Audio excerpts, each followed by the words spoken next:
sommes très heureux de vous revoir ce soir sur votre plateau de Jusqu'à la fin avec Jésus-Christ, votre émission de ce mercredi.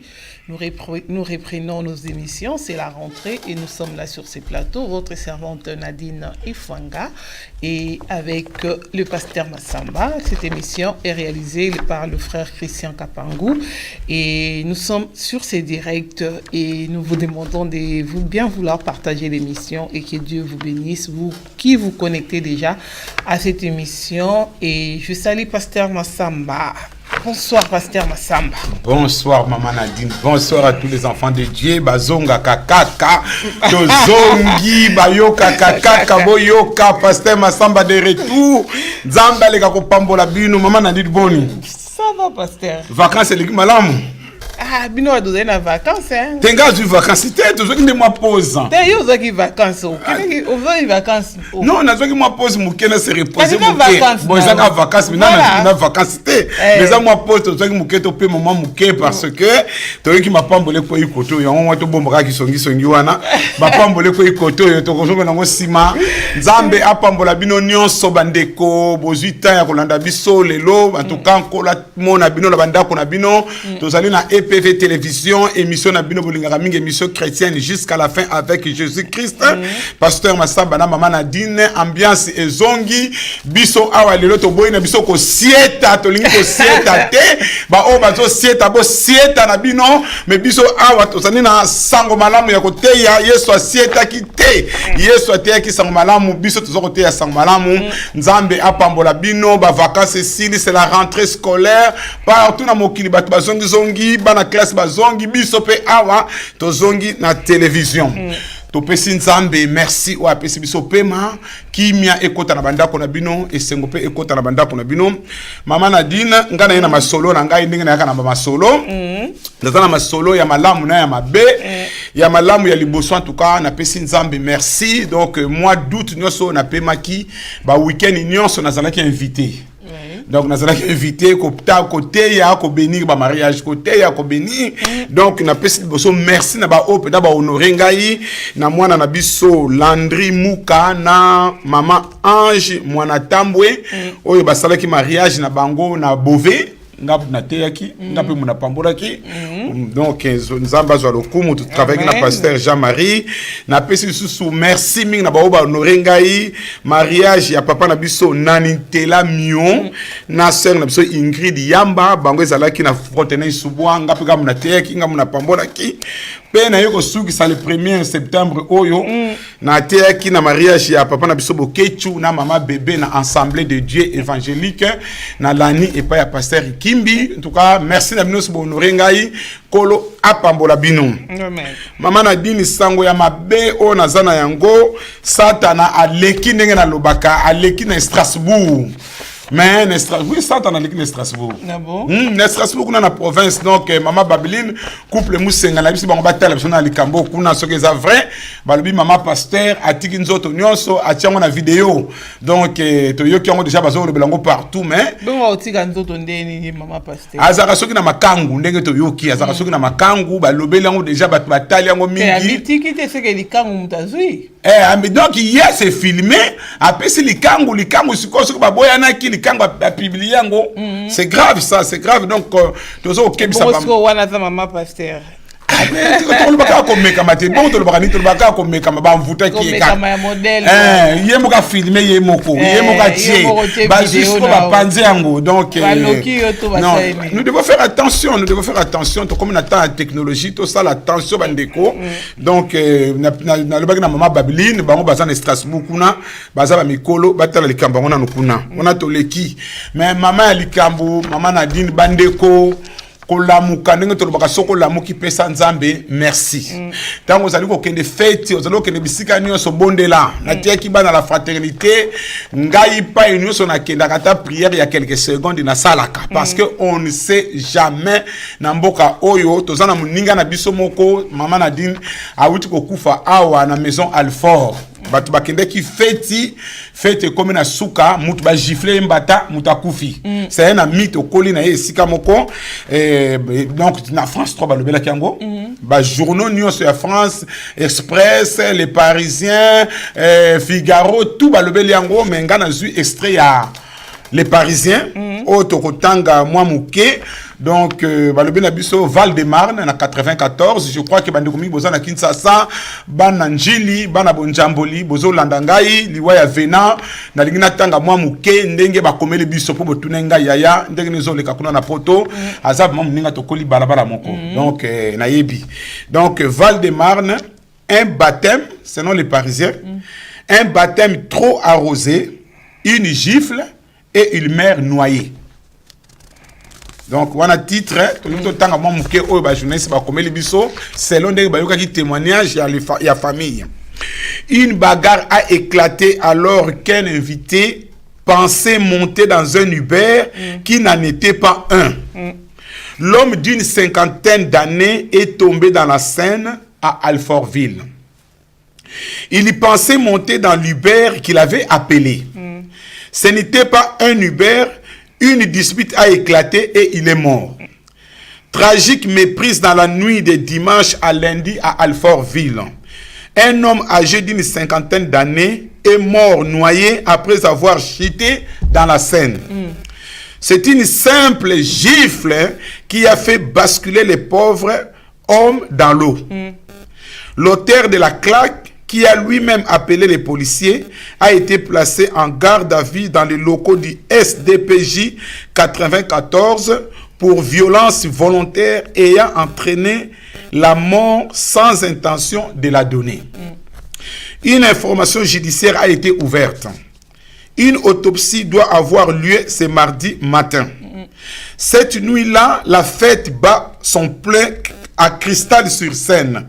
Cette péniche aménagée qui est de la Révolution, qui sert de salle de réception pouvant accueillir près de 200 personnes. Les baptêmes se déroulent sans incident. Donc, ils ont les camarades. Peu avant 4 heures, tout le monde rentre chez soi. La future victime, qui est accompagnée de son frère, commande un Uber. Pendant ce temps, un autre convive commence à déménager du matériel à l'intérieur de la péniche. Pour cela, cet homme de 42 ans approche son véhicule. Entre guillemets. À ce moment-là, la plupart des convives étaient bien avinés. Précise une source proche du dossier. Monsieur Moloube venant, voyant le véhicule, croit qu'il s'agit de son Uber. S'ensuit la gifle et la chute dans la Seine. Entre guillemets, personne n'a essayé de sauter pour le sauver parce que personne ne savait nager. Glisse une source policière.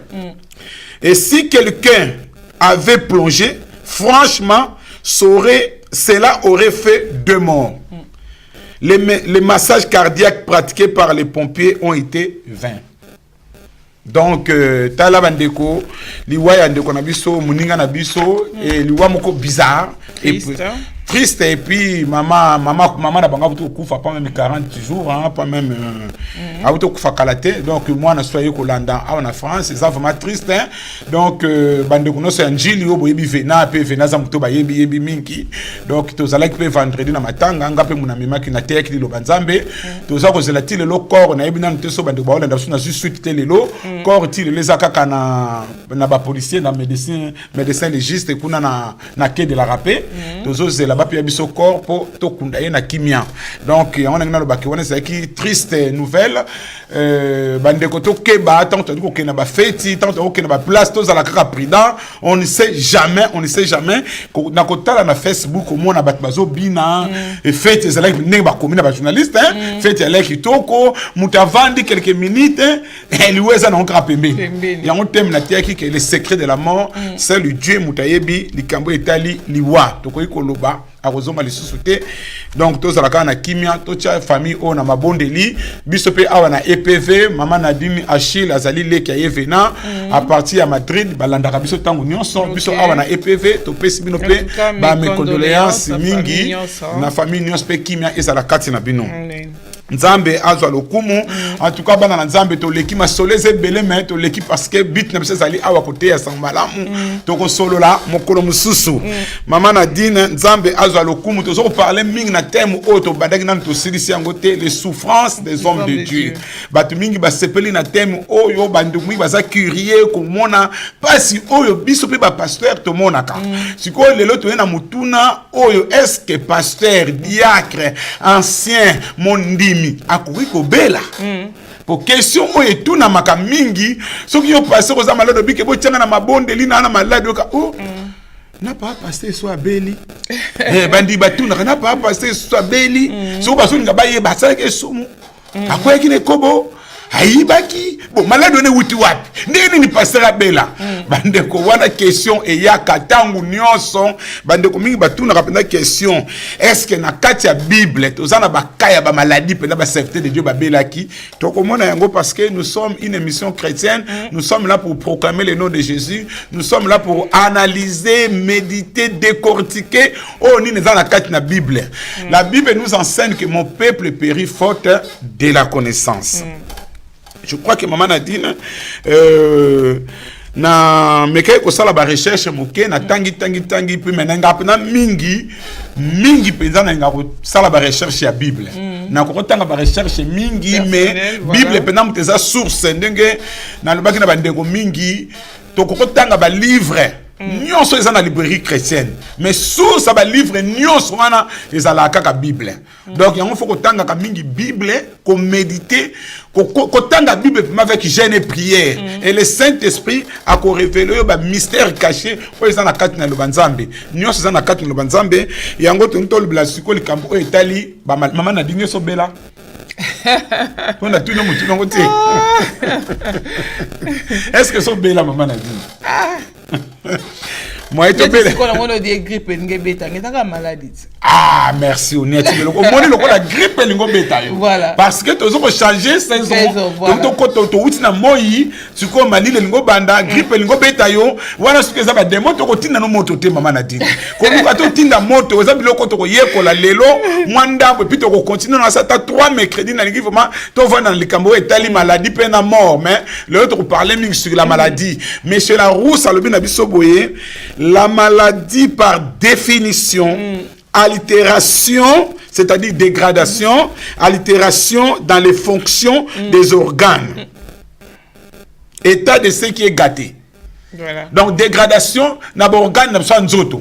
Na kati ya nzoto moni nzoto nyonso zaka na kati. Tout ezaka na kati soki mo eloke bani mo be na kati ya nzoto okoyeba kaka okoyeba sauf que cancer ne mutalaka mabe yeso ka bandi avanda ne nien soka komi na moma moko nde abimi tango abimaka komaka mingi c'est trop tard ezaba biloko oyo pena nde tokoyekola lelo o bozo kolanda biso so pe ko poser question bon na ba recherche on a sali vraiment balobi que est-ce qu'un chrétien peut tomber malade est-ce que bana nzamba koko bela nde comme ça c'est une question difficile à répondre en toute honnêteté. Et ça question que ça la difficile ya ko répondre nango mais na ba recherche on a sali na bible na mone ça pas difficulté et ça nango difficulté donc mais ça na ba ka oyo et senga vraiment discernement autre meka koyekola. Bon, donc to mekina ko banda na pesa que maman Nadine Job té au côté là pardon s'il te plaît na pesa que on Job chapitre 2 verset 10. Job chapitre 2 verset 10 yango ne mute ko zala penda maman elikambo na biso na thème oyo est-ce qu'un chrétien peut tomber malade. Donc Job bokanga Job chapitre 2 verset 10. Job 2 verset 10. Il dit mais Job lui répondit tu parles comme une femme insensée. Quoi? Nous recevons de Dieu le bien et nous ne recevons pas aussi le mal. En tout cela, Job ne pécha point par ses lèvres. Bana nzambe bolandi likambo oyo quoi nous recevons de Dieu les biens et nous ne recevons pas aussi le mal. En tout cela, Job ne pécha point par ses lèvres. Tu as vu l'histoire à Job, tout le monde a les athées. Tout le monde que Job a attaqué na Ilser, Ilser est contre qui nous autres mobimba, autre qu'on le a gagné le makwanze, l'attaqué nous autres mokomana mutu, tina c'est partout à tel point que moi si t'as un monnaie qui m'obaline à coca qui lui sous-souté, moi ça dit mais non finga nzambe, soko finga nzambe makabesili. Mais Job a compris que avec Dieu, quel que soit le bonheur, que soit le malheur, nous devons toujours dire merci à Dieu parce qu'il est le maître des circonstances et des temps. Il est omniscient, omniprésent. Il est le maître absolu. C'est lui qui décide. Donc, Job n'a pas Nzambe. À côté ça biso ya malamu, mais dans un moment difficile, et qu'il n'y a pas ennemi, et qu'il n'y a pas Nzambe, et qu'il y a pas bisomoko, mais ce qui est très important, Dieu est au contrôle. Il y a nuance. Job n'a pas ce oyo, Dieu est au contrôle. Yango monique à qui li sumute afinga kinzambete mais tout le monde déjà kaya Job que Job est malade ou ezado kezaka lokola introduction thème na biso ka to malamu to pe mabe donc na mabe na malamu esenga na biso koyeba kokumisa nzambe sikoyo eloko nini ememaka malade oh tout le monde na kati ya Bible tozana ba point vraiment o ezo l'exa biso mingi surtout point ya liboso me maka maladi eza mingi péché nde mutu ememaka maladi ememaka makambo ebele soki botamboli malamu te masumu ememaka maladi ebele wana eza kwa introduction nazo pesa metoko développement plus tard masumu ememaka maladi bon to komona pe kana nzela na masumu mutu muso akoyi kozwa maladi na kati mutu azwi maladi na milieu environnement oyazali akoki pe ko contaminer pe sous batu nenge tolobi que notre mode de vie c'est le deuxième point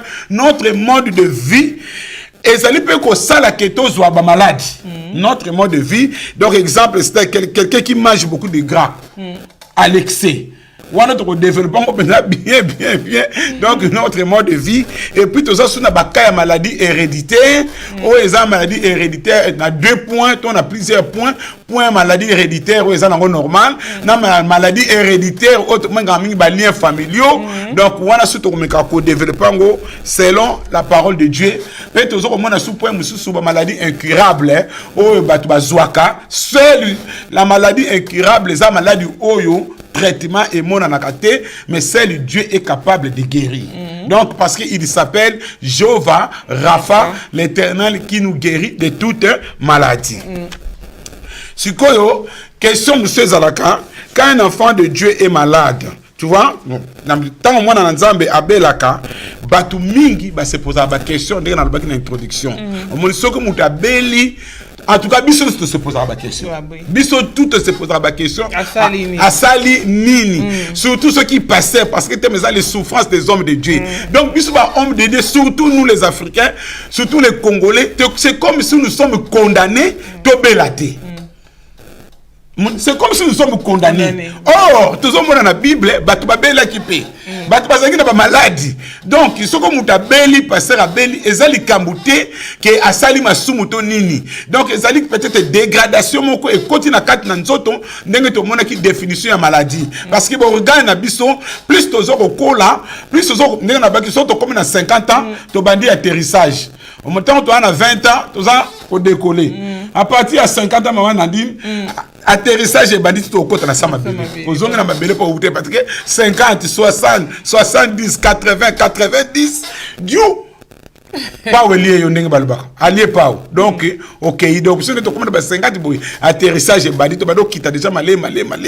Mais, en tout cas, souvent, quand un homme de Dieu est malade, on se pose beaucoup de questions. D'ailleurs, on a 3 raisons vraiment où tout le monde a bien le péché. Mais ce que nous avons 3 raisons.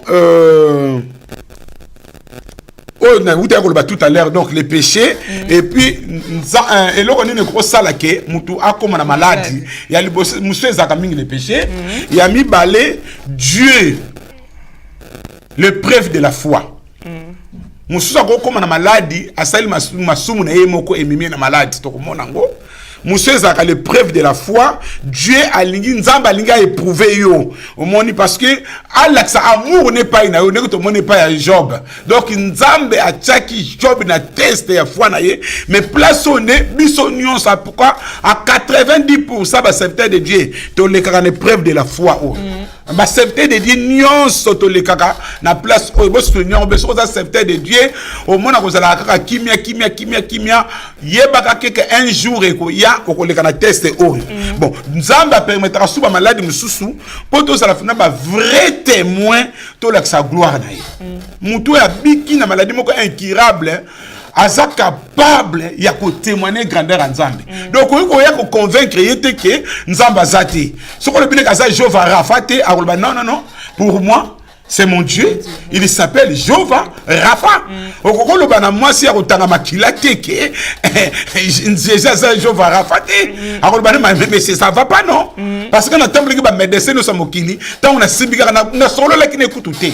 Na simba ki ka lamba na ya pamba na biki. Donc il s'appelle Jova Rafa, l'Éternel qui guérit de toute maladie. Donc moi ça kotanga makila aza mutu oyo a témoigner ki Jésus na mokili mobimba ko sabatuke abiki sakapenda na maladie nyonso yango ndeko zokola na ngai lelo na ngina apprendre eloko moko ke esengeli na ko yamba Yesu lokola nkolo pe mobiksi na yo. Je m'adresse à la communauté, à la diaspora congolaise. Nous émission ngeza na lingala ndenge bomona kaizo ko leka na lingala ils ko s'adresser surtout na deux Congo, Congo Kinshasa, Congo Brazzaville et partout où les gens s'expriment en lingala naza ko lobana bino ke oyo nana yambi Yesu masiete yamba Yesu. J'insiste là-dessus ndeko. Peut-être tambole ki na ba mangomba. Peut-être tambole na ba mangomba mais oyamba ki Yesu te. Le faire que l'église ngolo bateke oyebi Yesu. Il faut oyeba Yesu, oyambe lokola nkolo pe mobikisi. Soko zoko la na mboka nini partout okoyamba pe Yesu en direct ndenge to zaboye. To luki pasteur moko oyebi ke na ville na bina za na témoignage malamu akoyambiso Yesu lokola nkolo pe mobikisi. Siko mama na dit to tala ba ka oyo na lokoli quelques exemples après ba mercredi ko ya to ko développer penza en profondeur mama na dit na lobi pe mingi tam so dans les kambo bakisa. OK, merci. Amen. Gloire à Dieu, merci. Voilà. Que l'on soit le kumu. De l'autre côté, la kamoko, on a lingaka mingi. Dans Jean chapitre 9, verset 1 à 6. Bana nanza bolanda ka oyo ekosunga biso ka ya maladie on a lingaka mingi. Tout le monde a situation oyo ba faux prophète, ba pasteur wa mi yibi ba côté la likambo yo. Maman na litangela biso Jean chapitre 9, verset 1 à 6. Jean chapitre 9, verset 1 à 6, je lis. Jésus vit en passant un homme aveugle de naissance. Ses disciples lui firent cette question. Rabbi, qui a péché, cet homme ou ses parents, pour qu'il soit né aveugle? Jésus répondit, ce n'est pas que lui ou ses parents aient péché, mais c'est afin que les œuvres de Dieu soient manifestées en lui. Il faut que je fasse, tandis qu'il est jour, les œuvres de celui qui m'a envoyé. La nuit vient où personne ne peut travailler. Pendant que je suis dans le monde, je suis la lumière du monde. Après avoir dit cela, il cracha à terre et fit de la boue avec sa salive, puis il appliqua cette boue sur les yeux de l'aveugle et... Continue. Ce qu'on a maman Nadine, merci na lecture. Bana na nzambo tala likambu o ekoko sunga biso, ekoko sunga ba mabota, ekoko kangola yo muto tambula na ba église ko luka maladi na yo. Message oyo eza message ko na lingaka mingi o etchaka ngap makimia, na te yakango bandeko ebele, rien de nouveau sous le soleil. Na mitu ya batu depuis le commencement des temps. Tant que quelqu'un est malade, si quelqu'un est malade, tout le monde croit que il y a quelqu'un qui a péché. Yango to moni ba yeko ndenge to bakazo muta sali lisum, to esoko muta belika to kasaka sali lisum. Tango Yesu azalaki ko le karanzela, amoni moto moko akufa miso banda babota ye. banda muto abota mandeko depuis sa naissance à monate siko tala pasi ya mama oyo mama Nadine oboti mwana ngo nye mwana ngo azo mona na yete azo mona te bandeko so to sala ngo théâtre ça vraiment tragédie on va benga drame tragédie et ça vraiment drame ça peut tragédie ça makambe belé na théâtre oboti mwana mona kate sikoyo toza ne sika ya bato ba yekoli on na verset 2 ba yekoli na ye batuni ye motei pona nini moto oyo abotama na miso ya kokufa est-ce que nzamba koko permettre peza muta botama miso ya kokufa ndeko nzambo asala ki likolo na se balobi yoka y réponse à Jésus ezali pona masumu na ye moko to ya baboti na ye Yesu azongisi ezali pona masumu na ye moko te to ya baboti na ye kasi abotami na miso ya kokufa po mosala ya Nzambe emonana na ye mama Nadine bandeko yango eza na ba situation musu imagine sikoyo naza na mutu moko amona kate ba faux prophète ba ko silisa bino mbongo mama mususu bota katendeko mosali na Nzambo za kobela okomo kende tina bamboka musika okosi bato na ke voyage de kisasa okiti kuna na mfinda kuna na baba nianga tata moka salisa kuna asalisa yo. Dieu peut permettre des situations pour na komonisa munene na ye yango oyo Jésus aza koloba awa donc ezana ba maladie nyonso tout ya kotindela ka moto mwana oyo bokotinda bino moto banda tongo ti pokwa akobika te. C'était pour la gloire de Dieu, parce que Dieu est omniscient. Il est le maître des temps et des circonstances. Il y a un qui mwana oyo abotama na période Jésus azalaki wana. Et c'était le moment où Jésus passait. Dans les grandes heures, on a porté Kenya qui passe. Jésus-Christ de Nazareth. Nani azako leka, Yesu mutazako leka. Tangu Yesu aleka kakaka, makambe chanjaka. Si tu as une maladie incurable, si tu as une maladie, si la tambola, maman, papa, je vous en prie, aujourd'hui, accepte Jésus comme Seigneur et Sauveur. Okomona nenge nkolo asala ka miracle. Okomona nenge Yesu abikisaka. Otambolo silisi bambongo, qui a péché? Non, personne n'a péché, ni lui-même, ni ses parents. C'était pour la gloire de Dieu. Je suis la lumière du monde. Et Jésus ayako biksa mutu oyo abikaki. Abikaki to zale toroyo ko lango sima. Je crois que tant que zala ka jeune, c'est papa Jean-Marie qui a prêché ça. C'est que je sais une chose. J'étais aveugle et je vois. Je vois. Na linga fo yem le bakian. C'est que je sais, j'étais aveugle et maintenant je vois.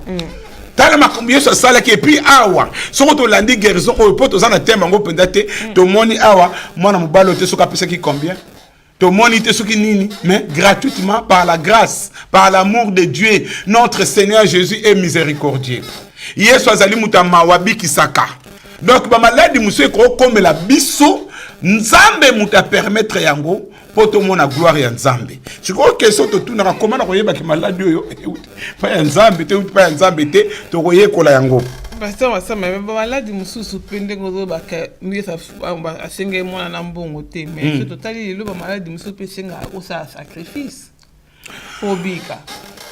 Normalement la Bible nulle part pour bika fo ya kaka na mbongo. Non. Par l'amour de Jésus-Christ, maman Nadine. Bato ba pasteur musu batea yo te bato ba condamna ki yo wana neti bato mbo ba ti osida donc bon ba sali ba sacrifice ba ti osida donc siko yo pourquoi ça sida wana soki to mona ba sida kindoki ya moité donc maman Nadine scientifiquement parlant sida kindoki ezate scientifiquement parlant ezate ou au contrat qui ont des mususu ou les kambezalaki et kokiko ya omoni me kokosta bandoki makambuté parce que na Bible ndenga na tangi ko banda surtout Nouveau Testament na moni nulle part batubana ba sacrifice soki ndenge nini liboso guérison Jésus bixi le dit lépreux o bazaki na lèpre wana tangu Yesu bixi bango moko yaki aye ko pesa merci omoni na ministère lelo ba passer nous la plupart ba miyibi ba développer Bible na ndenge na bango na interprétation satanique. Le biko e yaki ofele. Le biko e yaki ofele. Maman na dit lelo nga masamba na fongola mutu misu. Kasi maman na zu ba bemite. Na sombe lupanguti. Misu fongwa mi boy depuis la naissance. Maman, misu fongwa mi. Mais et là qu'on a mon na Bible, on a comprenant. Liboso gratuitement au bikisi mutu. Mutu ye moko akobika mama Nadine. Akope sukutu peut-être oyo za ko kanisa. Au moins comme to komi ba mi yibi biso ba pasteur, to komi no koso mbo onenga apôtre Paul abaki na tango na suka, ba ko koma égoïste no koso ya mbongo. L'argent c'est la racine de tous les maux. Yango le to komi ko interpréter Bible mabe. Le biko yaka mama na zaki na teli ba campagne. Tota na ba tata na biso bon. Osubon na zo la campagne na mona nili pas. Osubon na Bible na ba sacrifice pour la guérison. Mais combien de personnes bazaki ko bika na ba campagne? Combien?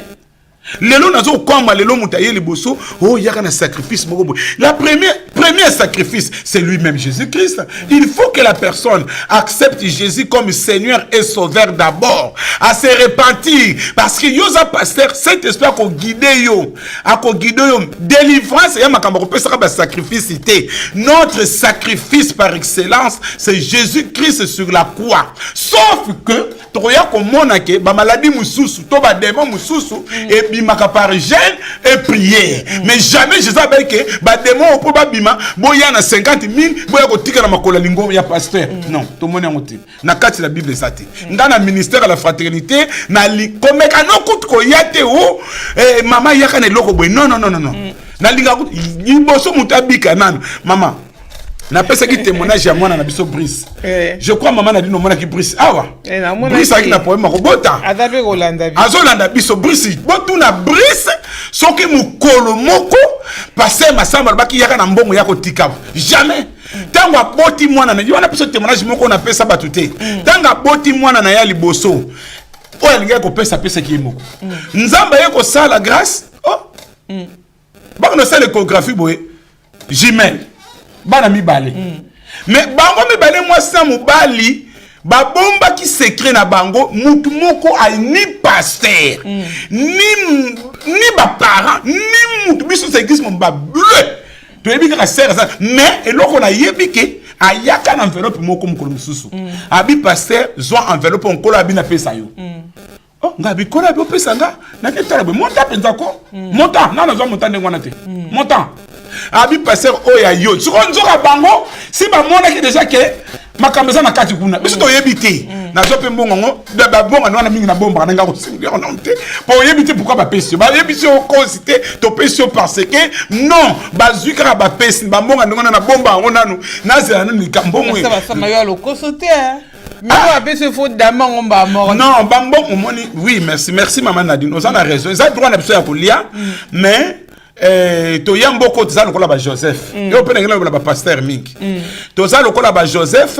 bande ko na biso baza na Congo kuna mingi bazo souffrir mingi bazo souffrir mama basali na nzambe ya solo penda na kisasa bazo souffrir tango zuma mbongo ndengo na ndeko ata ba veste ata sapato somba tin lata 5 pasteur ba sapato ba lata ata ba diacre pesa bango ona sala na lobakate mais nazo pesa ka exemple pour bande ko musuba landa parce que mbongo so ko lia kate na ko lia na somi bilamba na ko sa apeli kam mais nga mingi na tala pato wuti po na nga na mona ka Congo eza lokola Jérusalem nanga parce que vouloir ou pas un jour na ko zonga nanga parce que za mboka na biso donc on mona biloko na tam le koso ya mbongo mama Nadine et memaka biso na banzela mabe mais na kati na Biblia ya ona zo ba no mama tata yo oyo passer asenga ka yo mbongo avobika ko pesa te totanga na Bible to zonga ko pesa te.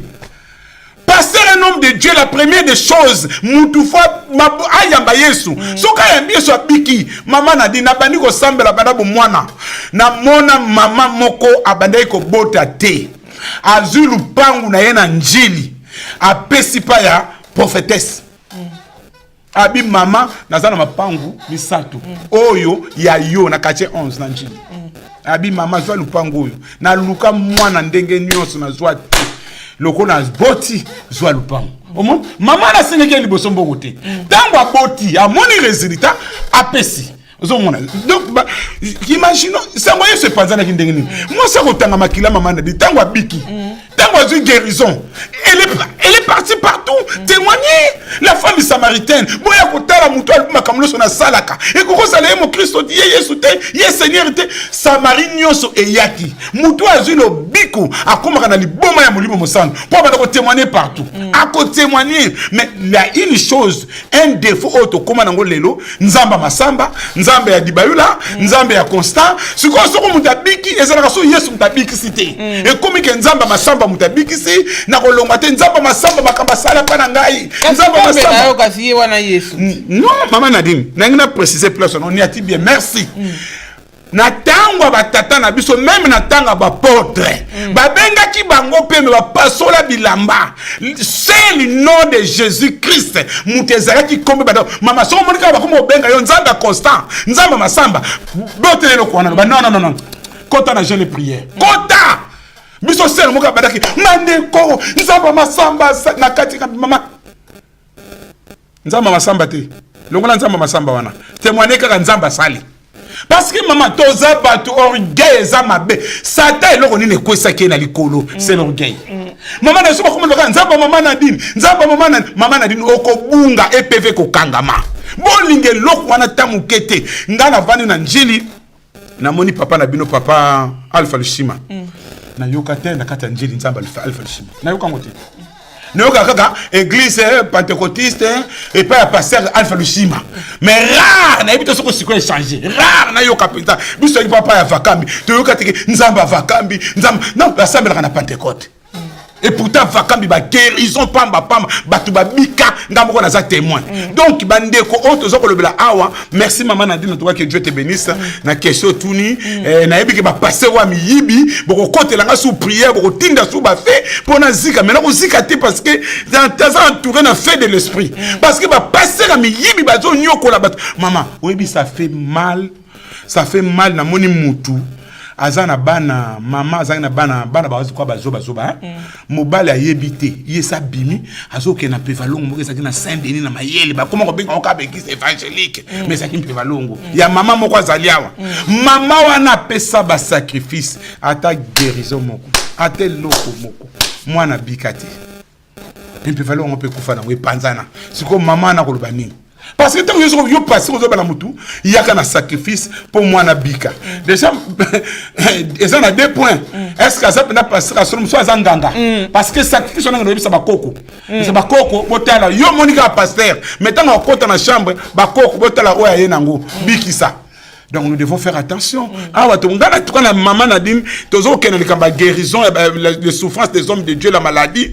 Donc on a la point par point. Si on a ce contenu, nous avons moni ah ben on a bi passer, t'as la muto a rotika sacrifice ça. Tout le monde ni kamoko. Qui combo on a bomba qui après. Ah bon on va rigoler ba. C'est bomba qui ziko témoin aussi ça qui. Ah merci maman Nadine, que Dieu soit béni. Dans on a bobi mbongo quelque temps après tu vas dans l'église boy oh. Tout le monde a ba oh moi nani Brice abengi na ba 5 oh pasteur nani maman patience aboti. Aboti oh aboti moi nani te bana. Maman na ki na mbeto na soda. Abia yango bo pesa kimbongo wana bi oui to pesa kimbongo wana pona ko remercier yo wana ya yo mais ya lingomba to ebi mkolo biso to ko pesa mais siko na sali mama ka ndé na oke kisasa boy sina bongisi ba kato se kende bakato se kende ki to bande église na kingasani bazana besoin to ke na ministère ya justice batumbi biso pona ko fongola église na kisasa ce n'est pas la muki lobby o bazo fongola ka ngulu begizi mingi ukangama e ukangama na kisasa jeté to tinde ki passer mo bakena ministère penda ya justice akutela ba ministre kuna ba expliquer église boye bozana poto ngo to église biloko ba sengi biso basengi po bino bolandi logique parce que ça est mo pe kuna na Congo bolanda logique te ba ko senga yo mais surtout bino ba bota rapport surtout so ta poto ko même logique wala kuna tenga na même logique on ça la bien so te bien ngo kasi ba batumbi yo non mais faut à l'aise on est à l'aise kuna ko on est à l'aise ando na logique to à l'aise on est mboka na biso te bité ça te iter mais to bongi ça kasi maman na dit so te to kota sur na rythme wana mabe malamu biso tout mais problème est que nenge ozo me mawana oyo créer ba dinga sous problème te na linga créer problème ba oyo ba ta poto ba zo yana ba lo na linga ba créer problème parce que nous devons obéir à l'autorité, dit la parole de Dieu. Nous devons prier pour les autorités afin que nous amenions une vie paisible. Tome makimia. Biso to bande ki se sasa to kingulu ngulu te et c'est banda ki nango nengo lobi mais mikanda to lingeza la voie normale. Et ça la makamute na simanda kulo non tout aucun ministère. Tant to système to landi ka ngi to landi awat. Nenge to za awa mikanda no za voie normale. La preuve est que police avec na ndaku ndenga na lobaki na bana na nzambe. Donc wana exemple na sujet na biso te metoko bongi sango sujet na biso maman Nadine o likambo to lobaki mwana oyo na telemi na likambo oyo depuis maladi nyonso obelaka eza likambo ba lien familiaux te. S'il vous plaît, ba passer au besoin tinda moto, ba passer au besoin mona ba lien familiaux, ba passer au besoin tinda soko biska bikauki, eza na maladie mususu, eza na ngoli kambu ya lien familiaux te. Et ça Nzambe nous permettre à sa gloire na ye. C'est que nous allons prier le Seigneur, nous allons demander la patience, il y a qu'à supporter maladie jusqu'à ce que tu retrouves guérison. Que le nom de Dieu soit glorifié. Nous allons continuer dans Nzambe, nous allons d'abord belé na ceux qui pas Christian nous tire son numéro parce que ba bi passer numéro bazo monaté. Numéro 01 83 48 50 14 01 83 48 50 14. Donc numéro na biso ko affiché o aline ko benga biso akoye ko benga. Maman na dit to tenga to mona so exemple mususu la Bible mutabela ki maladi bandeko total na Bible makamni leke tambo babela ki tango mosali na Nzambe Abeli serviteur de Dieu Abeli total na kat na Bible maman na dit tenga biso Philippiens chapitre 2 Philippiens, Philippiens chapitre 2, versets 26 à 27. Philippiens chapitre 2, 26.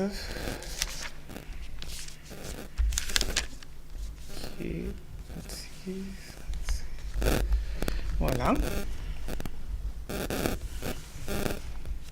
Je lis.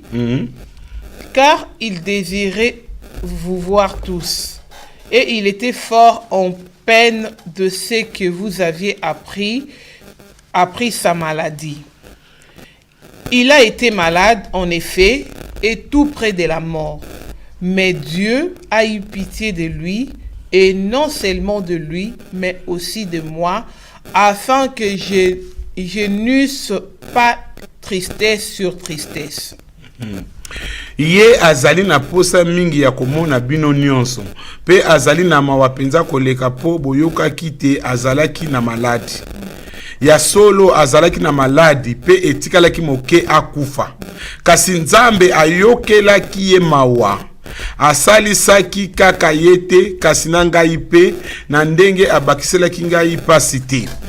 Tala awa likambu ya ndeko na biso Aphrodite o azalaki messager awuteki na ayako pesa message pa ya Paul azalaki mu église ya Philippe ayako pesa message pa ya Paul balobi ke abelaki.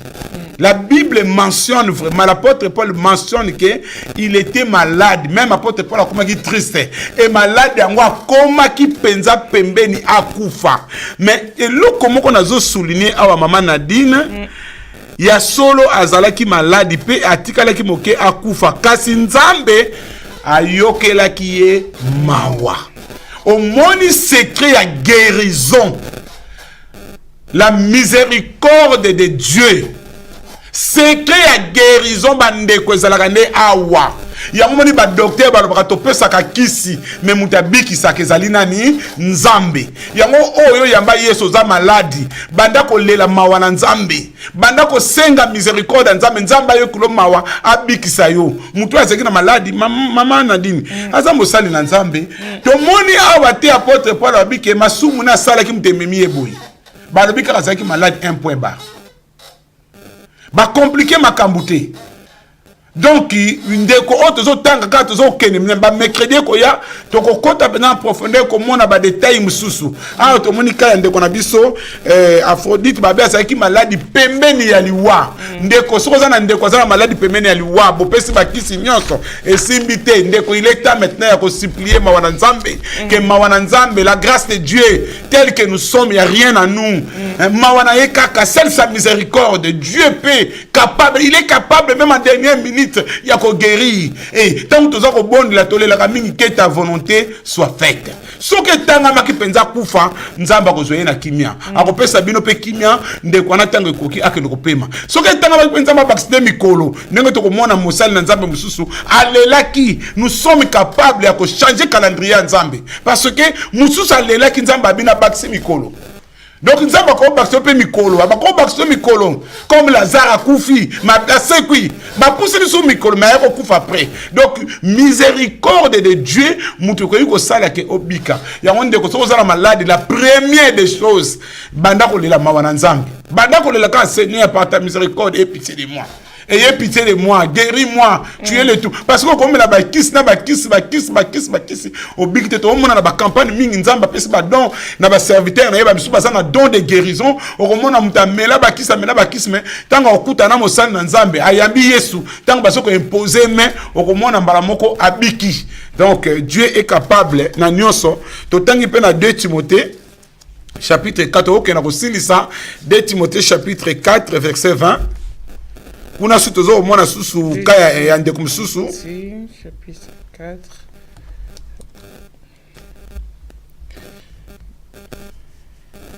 Erasme est resté à Corinthe et j'ai laissé Tophine malade à Milet. Tu vois?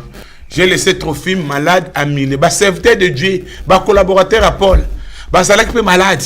Malade nion c'est ça démoniaque qui té ndenge maman na dina kutolo bane bande. Ah, azoma na kola grippe ngo bandaye. Biso so mo na mikolo to compte na changement de saison. Si ko grippe on a changement de saison sous ba démo ba palati yango.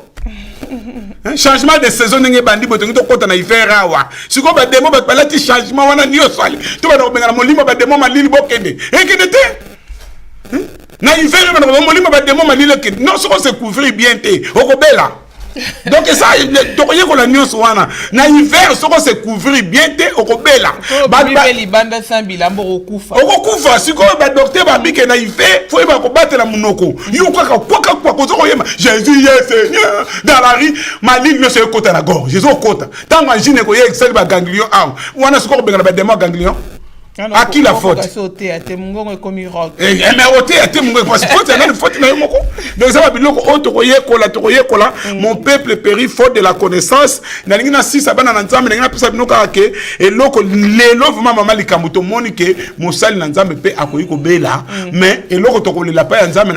surtout la miséricorde de Dieu. Dieu est capable de guérir de toute maladie. Il s'appelle Jéhovah Rapha. Et puis solution, mon frère, ma soeur, c'est d'accepter Jésus-Christ comme Seigneur et Sauveur. Et Jésus est la paix. Dernier verset, dans Jean 14 et 27. On est à dernier verset au temps de Jean 14, 27. Je vous laisse la paix, je vous donne ma paix. Je ne vous donne pas comme le monde donne, que votre cœur ne se trouble point et ne s'alarme point. Je vous laisse la paix, je vous donne la paix. Que votre cœur ne se trouble point, ne s'alarme point. Neko, Jésus nous dit, je vous laisse ma paix. Et paix naïe, et ça, le coup, mon kilepe sarabisoté. Mon kilepe sarabiso paix, car ça, tu salaire. Maman n'a dit, tu salaire, tu as un kimia. Qui vient d'aimer. Au sens du salaire, quand tu montes le compte de Bétika, 4, 6, 8, il valide, mine comme il bada pour la nini, 2021. So, on fout du gars, maman. So, on dit, baby. Bah, charge le logo. bana kini to mona kama makambo na poto so batindelo mwa 10 euros sepela nga parce masamba okoma na 2000 fois na salaire tanga ko futa kaka loyer tanga ko futa tanga et puis bana biso ba matata balingi bilo pa pamba te oh papa je vais telle chaussure de 250 euros yo donc même il y a 50 il y a le gars de 50 nga ko tu tata na mona que la t-shirt pour boy na tu les habits t-shirt dans la samba qui en 50 gabi kaka t-shirt et puis babi baza na salaire na bango bana baba baza na salaire na bango ozomona donc bona ziko za kimia omo ki le pesa o mona kimia omo ki le pesa o kimia yeso apesa ka biso oza na mbongo te oza na kimia to comme na moment oyo mama na dini oto omona convoitise muno saninga soma lupango na kisasa ba mabale komi ko kufa mbongo a location parce que loko nini toza na kimia te soko toza na kimia na mtayebi ke loko le panier circule encore ce qui mama na dini sombi lupango papa Jean-Marie Lobe sombi ngape un jour na kosomba ezali ka ba sala course te ozangi na kimia okomi ko bela attention okomi ko sala ba AVC pour na convoitise que le nom de Dieu soit glorifié, que Dieu vous bénisse tous o bolandi biso nzamba pambola bino ba o boza malade boza la guéri au nom de Jésus-Christ de Nazareth kolo abik sabino na ba maladie bozali na yango mama na dina bito kuna ba internet so ba lobini na vana pesa ba nonce. Ah, donc, biso to kangiga ki pasteur pas ko obele ça non normal. Ça non normal, que Dieu soit loué. Merci. Nous allons couper ça annonce c'est pour nous aussi dire ça wa bino pasteur masamba to zongi to badi be mission na biso. Nous allons parler sur les souffrances des hommes de Dieu la maladie. Les alliés pasteur masamba pasteur il y a assemblée évangélique la fraternité to na Caton il y a Val d'Oise na ville il y a Argenteuil plus précisément na Val d'Argenteuil. Kuna de pas tout allons ko sangana tous les dimanches de 9h30 à 12h30. Donc dimanche oyo boya noki boya pena na l'heure toza na sainte seine otobenga mi communion toza sous na bénédiction ya mwana boya bozanga te pe to continuer ko prier tenga toza na veiller vendredi oyo tenga toza na veiller de prière mais na nilango veiller zalité toke na veiller ti na mois d'octobre.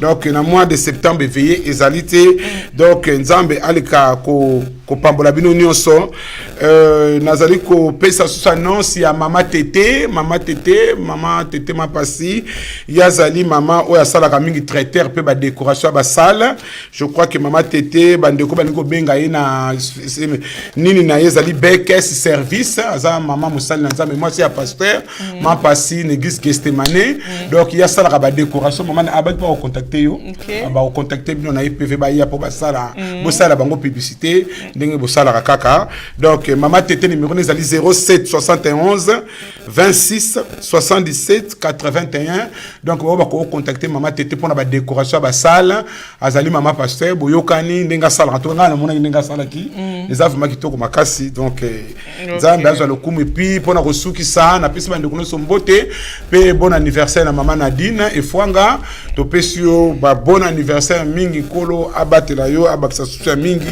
et PV télévision et que de liboso nengo lo baki na ngana zo kobosa na ba proverbe o salenga ba remarque mbana mingi na 8 le no kobosa na il faut 6 na 6 na 6 ngo pena na 6 on est pas na kini balobi biso to 7 teme to zo décoller par Yesu Masia yoka proverbe et 8 musika sagesse tibétaine to keti na Tibet et pas ya ba bouddhiste kuna pe sagesse zalaka kuna e yako yinde zaliba balobi na biso bona monoko poto.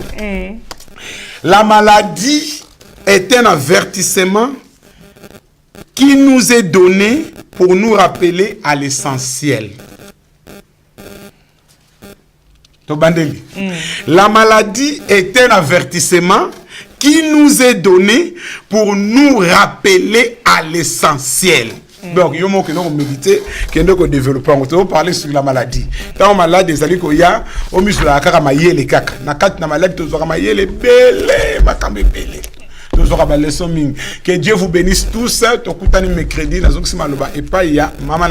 Merci pasteur Massamba, merci Nabandi Konabison surtout la technique, Christian Kapango, pasteur Constant, merci. Christian a un problème. Merci papa Jean-Marie, merci Nabandi Konyo surtout et je tenais particulièrement à remercier toutes les personnes qui m'ont écrit.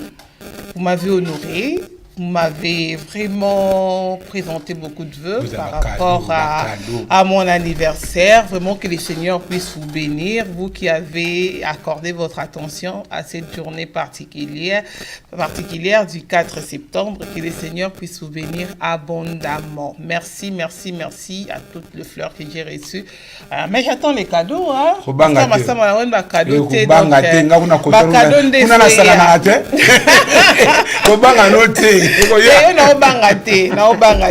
C'est la cadeau prophète Ngoya, que Dieu te bénisse. Donc Ozaki Nabiso encouragé Kibiso frère Brice Songolopé bandeko belé Yolande Dundu Zamba Pambola Bino bandeko surtout bazaki Nabiso Rigobert Kunku Zamba Pambola Bino pour la intervention na bino bazonga kaka en tout cas bazonga kaka tozongi Zambe kakoza la bino abate la bino nyo surtout batolanda ki mission alelo pe bondima ki pe ko kabola yango na baninga na bino na baninga na biso Nzambe akokana ko pambola biso to racheter tant to mona mutakenda ki feta zongite akufi c'est tout ça donc Tomi Batela po Nzambe kaka ndako eko bomba biso na ngolu na ye eza ba effort na biso physique te mais Nzambe nda bomba ka biso to sala bolamu mingi to zala pembe na Nzambe to komona ke loboko na ye ekotika biso te na makambo ata kutu fete yango eza ya mokili Nzambe ko batela vraiment Nzambe azala na bino nyonso to yo bozo soutenir EPV télévision pour toujours kende kaka toujours matin vraiment tozongi ba émission na bino ezongi faut banga te bato bele babenga ki batuni mama na di ndenge ni tozomona te tozali awa tozali EPV TV et là qu'on continue on a besoin il y a oh là là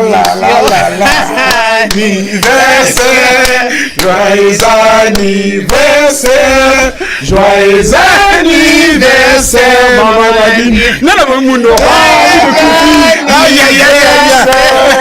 que Dieu te bénisse que Dieu te bénisse que Dieu te bénisse maman Nadine que Dieu te bénisse bisous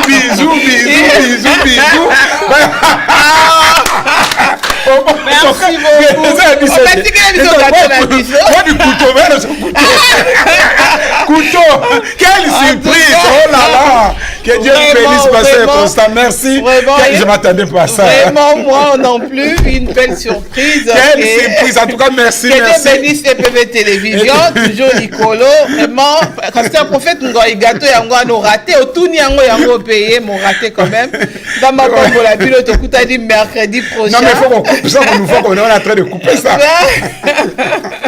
en tout cas c'est pas grave c'est en direct nous sommes en direct vraiment en direct au Katagato aïe ya mo besoin commis gâteau ngo dans souka voilà